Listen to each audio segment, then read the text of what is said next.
Welcome back to The Deep Dive, the show built to provide you with the most essential, detailed, and often surprising context you need to truly understand complex historical events. Today, we are undertaking a deep structural analysis of empire building, We're examining a profound 60-year stretch from 1824 to 1885. a period that saw the independent Burmese kingdom systematically dismantled and absorbed into the British Indian Empire. And this wasn't just a single conquest, was it? Not at all. It was a calibrated strategy, really, executed across three distinct military conflicts. And what our extensive sources reveal is, well, it's a perfect playbook for imperial strategy in action.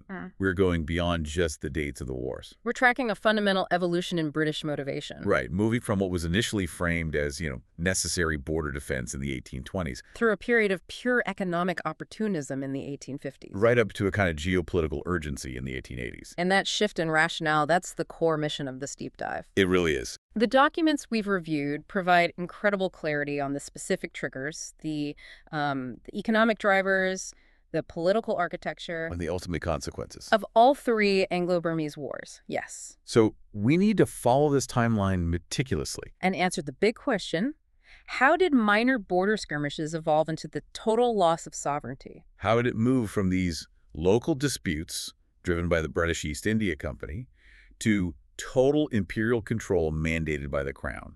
That structural framework you mentioned, defense, economy, geopolitics, that is what holds this entire narrative together. So let's start at the beginning, 1824, with the friction points between the expanding British East India Company Which was acting as the de facto government of Bengal.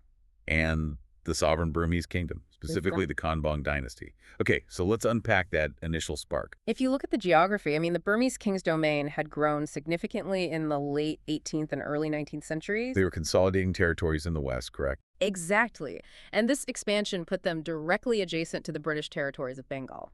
Creating an inevitable, highly volatile border. The friction was geographical for sure, but the trigger was military action. Our sources point to a two-pronged crisis brewing around 1823-1824. A crisis the British East India Company immediately seized upon. It seems they had been seeking a pretext for action for a while, and the Burmese provided two very solid ones. So tell us about those two pressure points, because this is really where the Burmese king's actions, however localized they were framed as these, existential threats by the EIC. The first prong involved the situation in the mountainous, contested territories of the north. So we're talking about Assam and Manipur. Specifically Assam and Manipur, the Burmese military, having successfully consolidated control over their own frontier regions, were often engaged in chasing local rebels or resistance groups. And when those groups fled across the border. When they fled into areas the British claimed, the Burmese military pursued them. They crossed the border.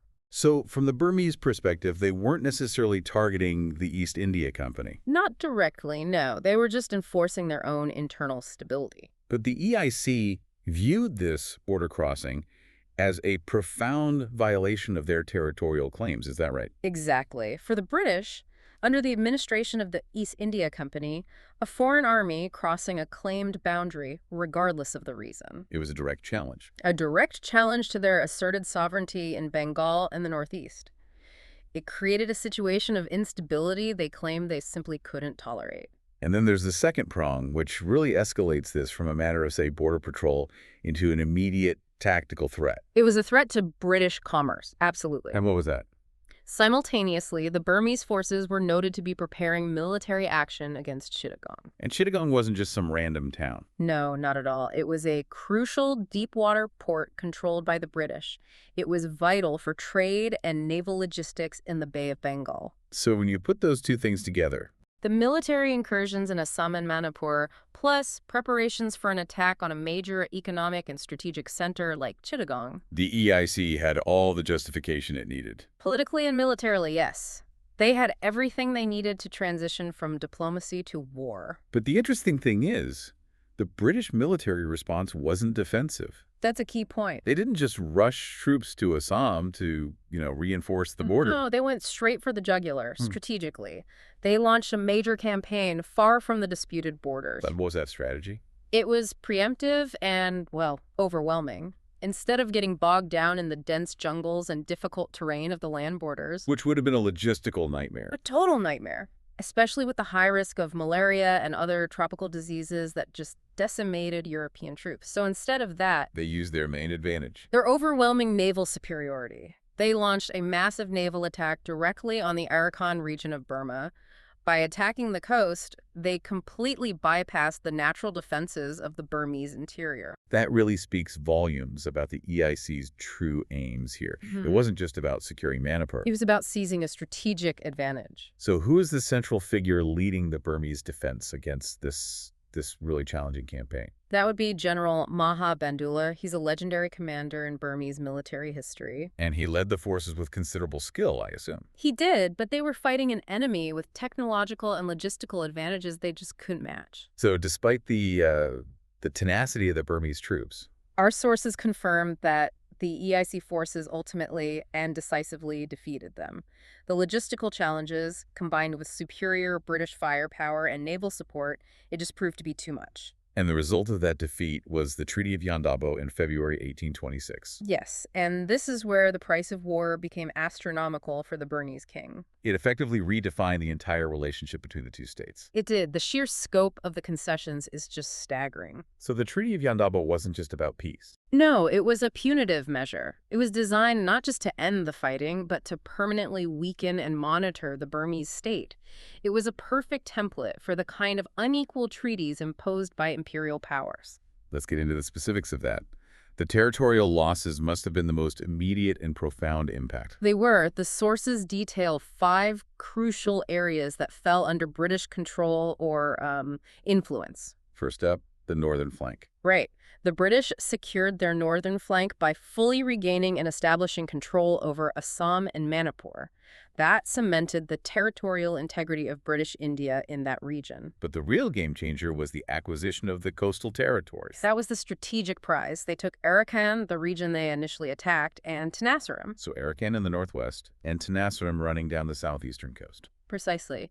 And the documents specifically highlight key locations within Tenasserim, Tavoy and Mergui. These weren't just, empty stretches of beach. Not at all. These were established ports. By occupying Arakan and Tenasserim, the Burmese king lost the vast majority of his coastline. Which must have been a catastrophic blow. It was. It crippled his kingdom's defense, its ability to trade independently, and its geopolitical standing. The kingdom was, almost overnight, geographically restricted and partially sealed off from the vital Bay of Bengal trade network. So if the EIC was primarily worried about borders in Assam, why did they insist on taking Tavoy and Mergui, which are located so far to the south? That's the question, isn't it? It fundamentally suggests an economic, forward-looking strategic ambition, even in this so-called defensive war. It absolutely does. It suggests the EIC was already thinking ahead about establishing naval stations and controlling trade routes linking India to Malaya and the Siamese territories. So Tavoy and Mergui were gateways to the Strait of Malacca. They were gateways to those trade routes. The EIC was establishing strategic footholds for future economic exploitation, not just settling a border dispute. And the humiliation didn't stop at geography, did it? It was also a fundamental erosion of the king's political sovereignty. Oh, yes. The imposition of the British resident must have been particularly galling. Can you explain what that was? The king was forced to accept a British resident, an official stationed permanently at the capital, to monitor Burmese affairs. So a constant visible reminder of their vulnerability. And much more than that. This position gave the British an unparalleled window into the king's court, his strategic planning, his treasury. The eyes and ears of Calcutta. Essentially, yes. The resident ensured the Burmese government could never truly operate independently or plan a future military buildup without immediate British knowledge. That shifts the dynamic entirely, from an external military threat to a kind of internal political oversight. It does. And then finally, there was the financial toll. A crippling war indemnity. The sources confirm a king had to pay a massive fine to the British. Can you put that into context for us? What is a war indemnity? It's a large sum of money paid by the defeated side to compensate the victor for their war costs. And in the case of Burma, this fine was just monumental. It severely drained the kingdom's treasury. So it wasn't just about punishment. It was about control.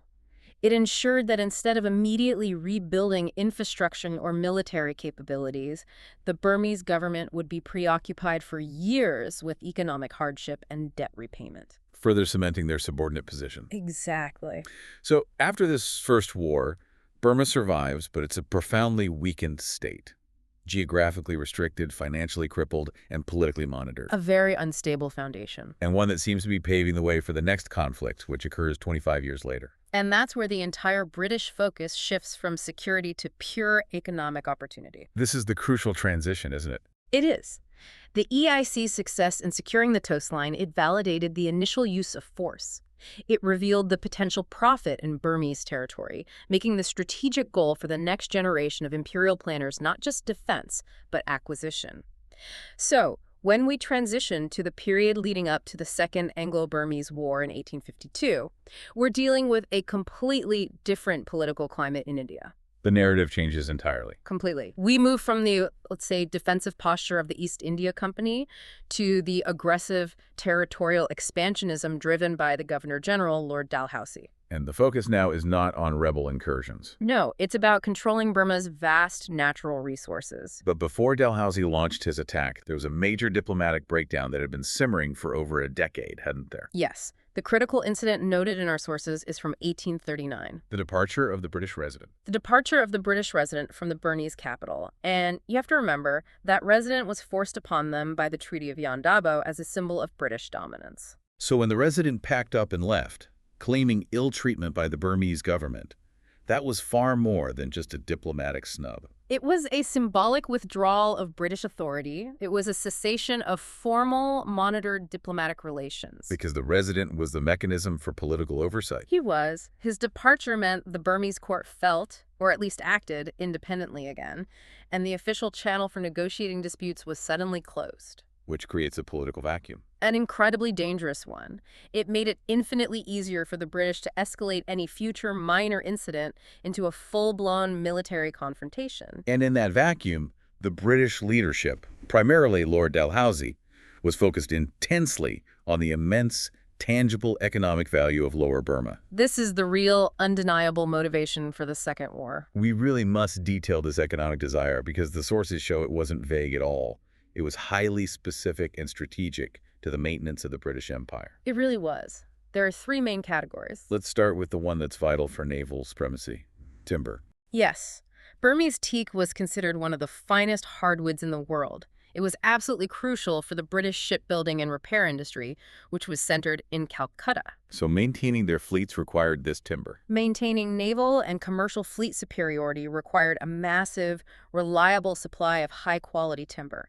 By 1850, controlling Burma's vast teak forests had become a strategic imperative for the continuity of British trade and power across Asia. And then you have the high-value trade commodities, the things that fuel the global market.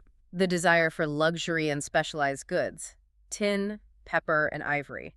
These were high-tax, high-profit commodities. So it wasn't just about buying them. No. Annexing the regions where these resources were sourced meant British traders wouldn't just be buying them, they would be controlling the extraction, the taxation, and the export mechanisms. Maximizing profit for the company and the crown. That's the bottom line. But if there's one resource that speaks directly to the logistical and even humanitarian needs of the huge population under British control in India, it's rice. Rice was arguably the most vital reason for the annexation. Why was that? The Irrawaddy River deltas, situated squarely in Lower Burma, were incredibly fertile. They were major rice suppliers. And Bengal frequently faced famines. Devastating famines. Yeah. So controlling the Irrawaddy Delta meant controlling a guaranteed vast source of staple food, a crucial food security mechanism needed to manage and supply their settlements across Southeast Asia, and of course, the massive Indian population. So you have timber for ships, luxury goods for revenue, and rice for survival. It created an overwhelming economic impetus. The sources make it clear the British leadership simply needed an excuse to convert this economic desire into territorial acquisition. It feels inevitable. It was an inevitable clash between an expansionist imperial power hungry for resources and a weakened, resource-rich neighbor. And this is where Lord Dalhousie steps in. Yes. And Dalhousie wasn't just a military commander, he was an administrative expansionist. He was famous for his doctrine of lapse. Can you quickly elaborate on the doctrine of lapse? I think it provides really crucial context for his mindset. Certainly. The doctrine of lapse was Dalhousie's policy for annexing states in India whose rulers died without a natural heir. It was a legal mechanism for expansion. So it shows his core belief. It demonstrates his core belief that British administration was inherently superior and should be systematically extended. So his intervention in Burma wasn't a sudden reaction. It was part of a larger aggressive pattern of territorial assimilation. And what was the specific pretext Dalhousie used for this monumental war? I remember reading it was something ridiculously minor, given the scale of the resulting annexation. It was a minor commercial dispute in Rangoon. The specific incident involved two British ship captains who had been fined by the Burmese government For what? for unspecified, relatively minor charges. British merchants in Rangoon, who were frustrated by local Burmese law enforcement, complained of ill treatment and petitioned Lord Dalhousie directly. Wait, so they used the fine paid by two ship captains as a justification for launching a campaign that would annex an entire coastal region of a sovereign state. That's right. It strains credibility, even by imperial standards. It absolutely defines the term pretext. Dalhousie seized this incident with almost immediate military action in 1852. He claimed he was attacking to restore the dignity of the English. Suggesting the fine was an intolerable insult to British prestige. Exactly. But the real dignity he was restoring, of course, was the dignity of British commercial interests who desperately wanted control over the teak and the rice deltas. So, the war ensues, lasting from 1852 to 1853. What was the outcome of this strategically targeted, economically motivated conflict? The British forces, again utilizing their naval strength, quickly annexed Rangoon and the surrounding region of Pegu.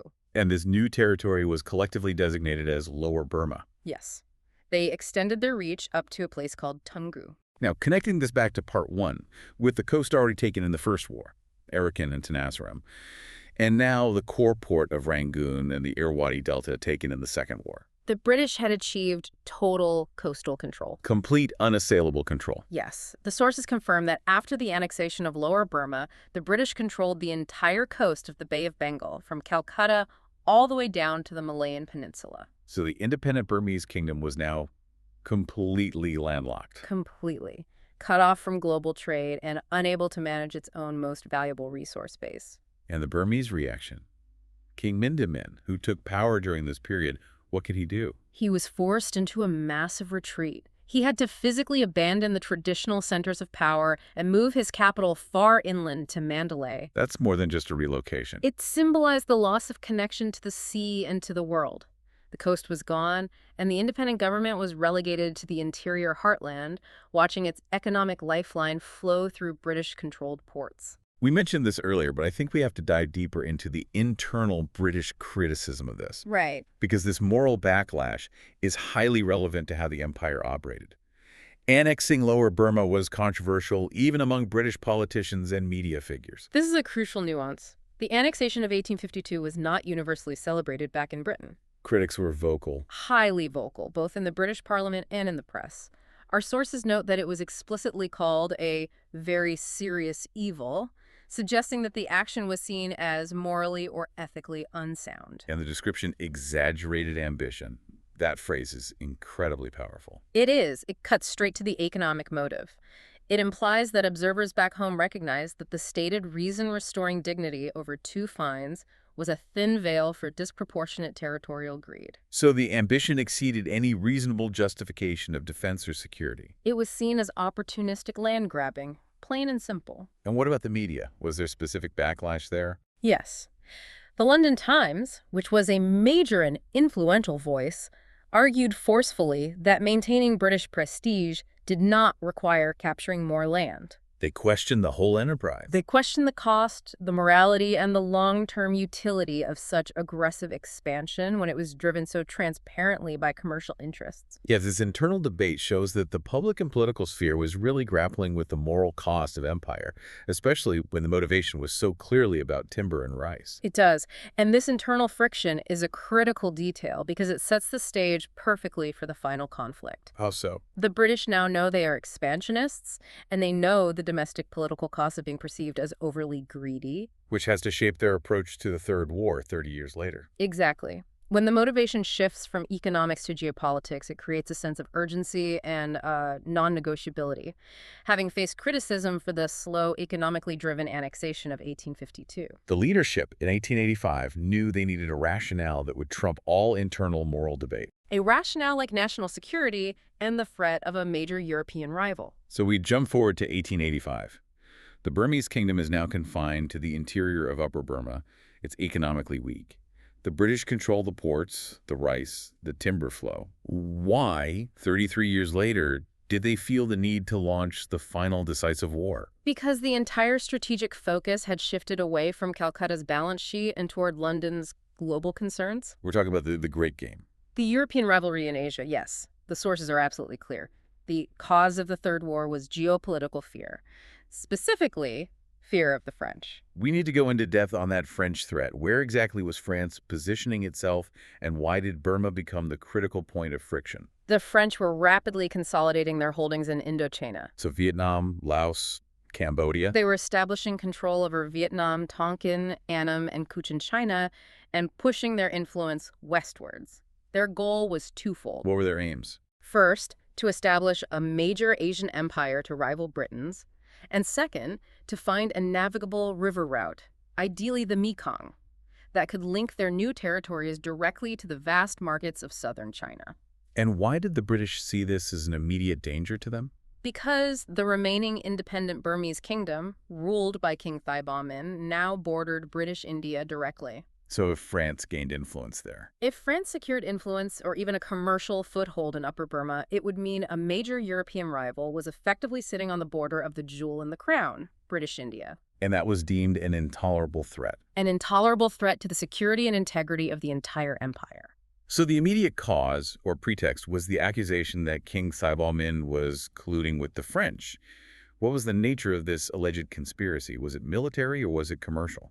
It was primarily commercial, though the British framed it as a profound political betrayal. King Thibaw Min, you see, was desperately trying to find a way to circumvent the British economic chokehold that was established in the Second War. He was pursuing policies of economic independence. Exactly. And what were those specific policies? I'm guessing they involved looking for other partners. Right. First, he was exploring the establishment of a state bank, which would reduce his reliance on British credit and finance. And crucially, he had been negotiating direct commercial treaties with French companies. And one of those was particularly provocative. The most provocative was a reported agreement to grant French firms exclusive rights to build a railway connecting Upper Burma. And that's not all. No. They would also get large concessions for running the ruby mines and, critically, for timber extraction. So this sounds like King Thibaw Min was attempting to substitute one European power's influence for another's. He was hoping to play them off against each other. But for the British, this was the ultimate red line. The idea of French companies controlling Burma's resources and potentially establishing a military or economic presence so close to their border, that was sufficient reason for war. It transcended the economic benefits of teak or rice. It was about global strategic power dynamics now. Now, unlike the First and Second Wars, which had campaigns that dragged on, the sources show this final conflict was incredibly rapid. It was designed to be swift and overwhelming. Why? To minimize British costs and, more importantly, to eliminate any chance of French intervention or internal British dissent picking up steam. So what did they do? The British delivered an ultimatum to King Thibaw Min. They demanded, among other things, that he immediately suspend his negotiations with the French and accept a new British resident with far greater administrative powers. And when he refused the terms of that ultimatum, The British launched a highly coordinated military invasion in November 1885. The campaign was decisive. It lasted a mere 2 weeks. 2 weeks. How was it so fast? The swiftness was unprecedented. They used steamships on the Irrawaddy River to rapidly move troops upriver to the capital, Mandalay. King Thibaw Min surrendered almost immediately. And this time there was no drawn-out treaty negotiation. No. The British had learned from 1826 and 1852 that partial control just left too many loose ends. So what was the final status imposed upon Burma after this swift victory? The British annexed Upper Burma completely. And with that annexation, the independent Burmese kingdom ceased to exist. It lost its sovereignty entirely. So after the Third War, Burma was no longer a kingdom, not even a restricted one. What was its new administrative identity? It was fully integrated into the existing colonial structure. Burma was stripped of its royal identity and turned into a single, unified province of British India. That's a crucial distinction. It is. It was not a protected state. It was administered directly from Calcutta, just like Bengal or Bombay. And this full integration lasted for decades. Yes. Burma remained an administrative province of British India all the way until 1937. And what happened then? At that point, it was separated and governed as a distinct crown colony due to its unique language and cultural identity, but it remained firmly under British control until its eventual independence after World War II. But the annexation of 1885 ensured that the full territory was permanently under the direct administration of the British Empire. That was the final move, the end of the game. This three-part history gives us a perfect lens through which to view imperial expansion. It really does. The cumulative effect over 6 decades is the complete structural and political disappearance of a sovereign kingdom. If you look at the map, the borders shift 3 times, driven by 3 fundamentally different motivations. And that framework defense, economy, geopolitics is exactly what the sources allow us to synthesize. It shows how imperial powers can exploit initial, contained conflicts to mask escalating strategic aims. Let's just review that progression one final time using the specific data points we've extracted because it's so clear. Absolutely. The First War, 1824-26, started with a rationale of border defense. Right, the British East India Company reacting to incursions into Assam and the threat to Chittagong. Led by General Maha Bandula on the Burmese side. But the consequence was far-reaching. The Treaty of Yandabo demanded major coastal territories, Arakan, Tenasserim, and imposed political oversight and a huge financial burden. So defense was the pretext for establishing a strategic foothold. Precisely. Then, 25 years later, we move to the Second War, 1852 to 53. The rationale shifts completely to economic desire. The pretext was that tiny incident of the 2 fine ship captains, exploited by the ambitious Lord Dalhousie. But the true driving force was the immense value of teak timber, rice from the Irrawaddy Delta, and other trade goods. And the outcome was the annexation of Lower Burma Rangoon, Pegu giving the British total and vital coastal control and economic dominion over the kingdom. And finally, the Third War, 1885. The motivation here was entirely geopolitical rivalry. The threat was not local, it was global. King Thibaw Min's perceived conspiracy with the French, who were expanding into Indochina. And that threat eliminated all domestic objection. The result was the complete annexation of Upper Burma, achieved swiftly and decisively. Resulting in the total loss of Burmese sovereignty and its integration as a province of British India. That's the progression. That structure is remarkably linear, almost prescriptive. It shows how a series of local clashes were deliberately escalated and exploited until there was no independent territory left to claim. The British just kept pushing the limits of their rationales until total integration was achieved. Exactly. For you, the listener, the core takeaway is to look beyond the stated reasons for war. The initial border clashes were utilized as a convenience, but they were quickly overshadowed by raw economic ambition and ultimately cemented in the highest strategic rationale of empire, eliminating European competition on their most valued frontier. This has been an incredibly insightful deep dive into the specific mechanics of imperial expansion. Thank you for walking us through these 3 distinct phases of conflict. It's been my pleasure to analyze the source material. Before we close, though, I want to circle back to the point we elaborated on regarding the intense internal criticism of the Second War in 1852. Right. The media backlash, calling the annexation of Lower Burma a very serious evil and exaggerated ambition, which they saw as driven by commercial greed. So given that severe and public debate in the 1850s, which questioned the morality of land grabs based on flimsy commercial pretexts, did that memory of dissent shape the final approach taken in 1885? That's a fascinating question about imperial administration. That the British, having been burned by public opinion over the transparent economic motives of 1852, decided that if they were going to finish the job in 1885, They needed a rationale that was unimpeachable. like geopolitical security, and a campaign that was so swift and decisive. That there was simply no opportunity for similar public or media outcry to gain traction. No time to criticize the total annexation before it was an irreversible done deal. It suggests that empires don't just fight foreign powers, they must also manage their own internal political narratives. Was the extreme speed and finality of the Third War a strategic decision influenced by the failure to manage public opinion during the Second? That's something for you, the listener, to mull over as you consider the full scope of the Anglo-Burmese Wars and the complex rationales used to justify total conquest.